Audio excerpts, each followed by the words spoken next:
아킬레스 파열 부상 이후 처음 홈 선발로 나온 에런 로저스. 이번 경기에서는 빈티지 로저스의 모습이 너무 반가웠던 경기였습니다. 게럿 윌슨과 앨런 라자드에게 터치다운을 하나씩 던졌는데요. 40살이지만 확실히 죽지 않은 어깨 힘을 자랑했습니다. 경기는 뉴욕 제츠의 압도적인 승리였습니다. 뉴욕은 전진 야드 400야드를 기록했던 반면에 뉴잉글랜드는 경기 토탈 139야드밖에 전진하지 못했습니다. 뉴잉글랜드는 전반에 전진 야드 40야드와 퍼스트다운이 4개밖에 없었습니다. 퍼스트다운 4개는 2000년 이후 최저 기록이라고 하네요. 2015 시즌 이후 오랜만에 뉴잉글랜드를 상대로 홈에서 뉴욕이 너무 손쉽게 이겼습니다. 뉴욕 자이언츠의 첫 승리. 역시나 이 경기에서 말릭 네이버스의 활약은 빛이 났습니다. 2개의 터치다운을 기록했고 인터셉션을 막아내는 플레이까지 넘버원 리시버 역할을 정말 제대로 해주고 있습니다. 클리블랜드는 자이언츠의 킥오프 펌블 그리고 아마리 쿠퍼의 리셉션 터치다운과 함께 먼저 리드했지만 전반에만 21실점을 하며 결국 역전승은 하지 못했습니다. 클리블랜드의 공격 라인은 부상으로 크게 흔들렸습니다. 색을 8개나 허용하며 경기 내내 왓슨이 고전하는 모습이 확연히 보였습니다. 마일스 게럿마저 부상을 당했는데 클리블랜드의 시즌이 점점 어두워지네요. 믿고 있었다고 말릭 윌리스가 해냈습니다. 친정팀 테네시를 상대로 202 패싱야드와 73 러싱야드 그리고 패싱과 러싱으로 각각 터치다운까지 하나씩 기록하며 팀의 여유로운 승리를 이끌었습니다. 패커스의 수비팀 또한 훌륭한 경기력을 보여줬는데요. 알렉산더의 픽식스도 나왔고 색은 8개나 만들며 윌 레비스를 괴롭혔습니다. 제이비어 맥키니 선수는 3경기 연속 인터셉션을 기록하고 있습니다. 이제 조던 러브만 돌아오면 될 것 같습니다. 테네시는 3연패로 시즌을 시작하게 됐는데 윌 레비스의 턴오버 습관은 정말 치료 방법이 없어 보이네요. 인디애나폴리스는 값진 시즌 첫 승을 시카고 베어스 상대로 가져갔습니다. 이 승리를 이끌었던 선수는 역시나 러닝백 조나단 테일러. 시도 23번에 110 러싱야드를 기록했고 터치다운도 2개나 만들었습니다. 콜츠의 수비도 케일럽 윌리엄스를 4번 섹했고 턴오버는 3개를 창출했으며 러싱을 63야드로 막았습니다. 시카고의 루키 쿼터백 케일럽 윌리엄스는 이번 경기에서 조금 더 자유롭게 패스를 많이 던지는 모습을 볼 수 있었습니다. 363 패싱야드와 터치다운 2개를 던졌고 특히 롬 오둔제 선수와의 호흡이 돋보였습니다. 오둔제와 윌리엄스의 커리어 첫 터치다운도 나왔죠. 하지만 득점이 너무 늦은 타이밍에 나왔고 라투 선수의 색과 펌블 유도가 테일러의 터치다운으로 이어지며 경기가 사실상 그렇게 끝났습니다.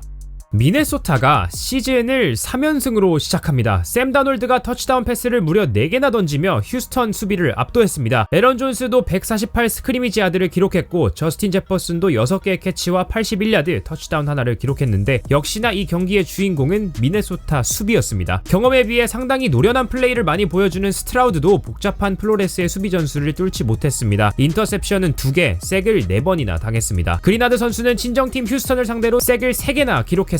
이렇게 되면 미네소타는 역대 휴스턴과의 매치업에서 6전 전승으로 100% 승률을 유지하네요.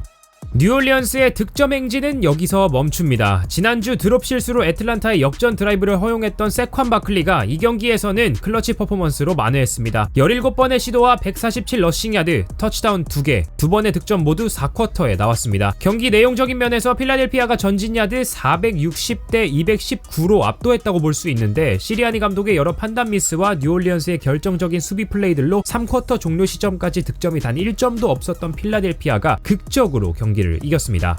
2020 시즌 이후 처음으로 시즌을 3승 무패로 시작하는 피츠버그 스틸러스입니다. 저스틴 필즈는 큰 실수 없이 너무나도 효율적인 경기 운영 능력과 득점력을 보여주고 있습니다. 인터셉션이 하나 있긴 했는데 그래도 이 정도 경기력이면 정말 러셀 윌슨이 부상에서 완벽하게 회복을 하더라도 필즈가 선발 자리를 지킬지도 모르겠네요. 일단 피츠버그는 차저스가 추구하는 팀 색깔의 가장 완벽한 표본인 것 같습니다. 색을 5개나 기록한 탄탄한 수비, 큰 실수 없이 필요할 때 득점해주는 공격팀, 저득점의 노잼 경기 내용일 수도 있지만 그래도 승리는 확실히 챙겨가는 그런 색깔이죠. 차저스는 경기를 진 것도 분한데 저스틴 허버트의 발목 부상이 악화되어 경기에서 교체되고 심지어 조이 보사까지 또다시 부상이 나와버리네요.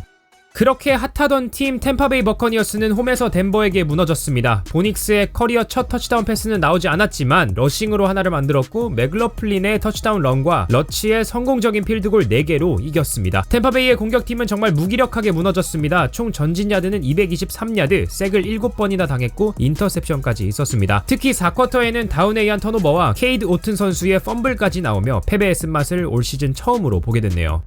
브라이스 영이 문제가 아니었을까요? 앤디 달튼이 인터셉션 없이 패서 레이팅 123.6의 경기 내용을 펼치며 터치다운을 무려 3개나 던졌습니다. 디온테 존슨 선수가 달튼의 319 패싱 야드 중 122야드를 받았고 터치다운도 하나 잡았습니다. 2주간 실점 73점 대 득점 13점으로 리드를 단 한 번도 하지 못했던 팀이 쿼터백이 바뀌고 바로 이렇게 큰 승리를 잡네요. 레이더스는 참 게시의 플레이콜링도 그렇고 공격수들의 전체적인 전술이행 능력도 그렇고 심각합니다. 결국엔 에이든 오코넬 선수도 나오긴 했는데 뭐 달라진 건 없었습니다. 엎친 데 덮친 격으로 맥스 크로스비의 발목 부상까지 나왔네요. 카날레스 감독의 첫 승리가 이렇게 앤디 달튼과 함께 나옵니다. 역시 투하가 없는 마이애미는 답이 없습니다. 백업 쿼터백이 들어와서 잘하는 팀도 있지만 스카일러 톰슨은 확실히 부족해 보입니다. 결국에는 갈비뼈 부상까지 당하며 팀 보일이 대체 쿼터백으로 나왔습니다. 시애틀 쪽에서는 지노 스미스와 맥캐프의 71야드 터치다운 플레이도 있었고 샤보네이 선수의 91 러싱야드와 2개의 러싱 터치다운도 있었지만 수비가 마이애미를 틀어막았습니다. 색 5개의 총야드를 205야드밖에 허용하지 않았습니다. 1979 시즌 피츠버그 이후 시즌 첫 3경기 모두 상대팀을 150 패싱야드 미만으로 막으며 전승한 첫 팀이라고 하네요.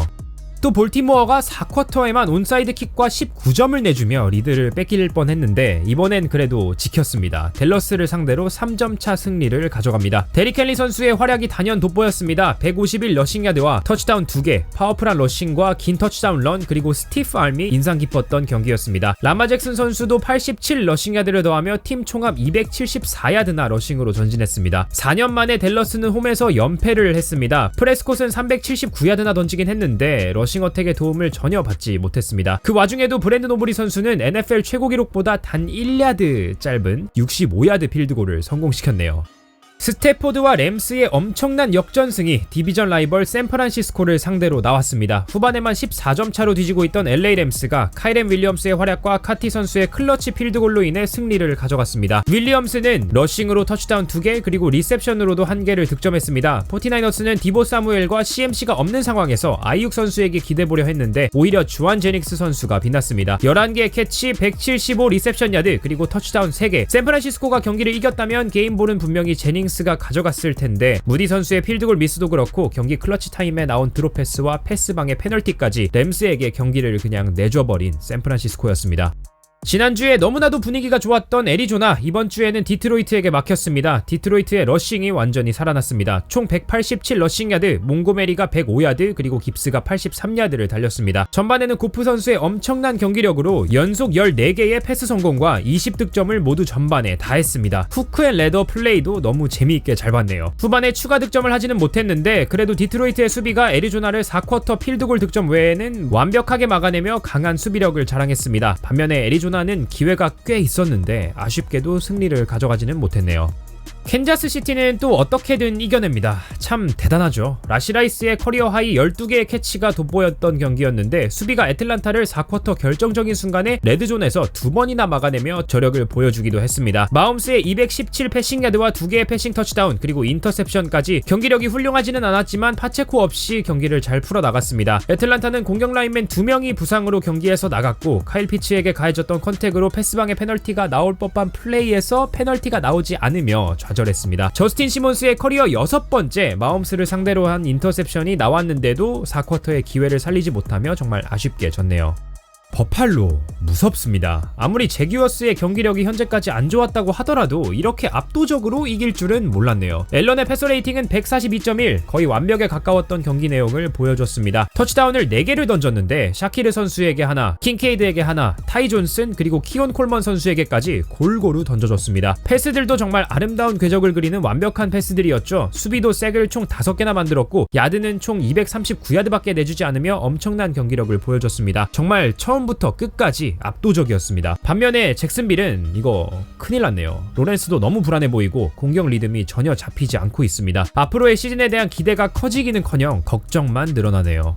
제이든 데니얼스가 올해 루키 쿼터백 클래스 중에서는 단연 최고의 경기력을 나타내고 있습니다. 91.3%의 패스 성공률, NFL 역사상 루키 기록 중 단일 경기 최고 기록이라고 합니다. 또 신기한 것은 커리어 첫 패싱 터치다운이 리시버 혹은 러닝백이 아닌 공격 라인맨에게 갔다는 사실인데요. 그만큼 공격이 정말 잘 풀렸고 효율적으로 득점을 했던 워싱턴이었습니다. 특히 맥클로린 선수와의 55야드 터치다운 커넥션은 커버 제로를 눈앞에 두고 데니얼스의 침착함을 볼 수 있었던 플레이였습니다. 신시내티의 공격력도 상당히 좋았고 그렇기 때문에 양 팀에게서 펀트와 턴오버가 경기 중 단 하나도 나오지 않았습니다. 이건 NFL 슈퍼볼 시대 역사상 최초 기록이라고 하네요. 자마 체이스 선수는 리셉션 6개와 118 리셉션 야드 그리고 터치다운까지 2개나 만들며 이제 완벽히 돌아왔다는 본인의 건재함을 드러냈지만 워싱턴의 공격 효율을 신시내티가 막지 못하며 이제 신시내티는 3연패로 시즌을 시작하게 됐습니다.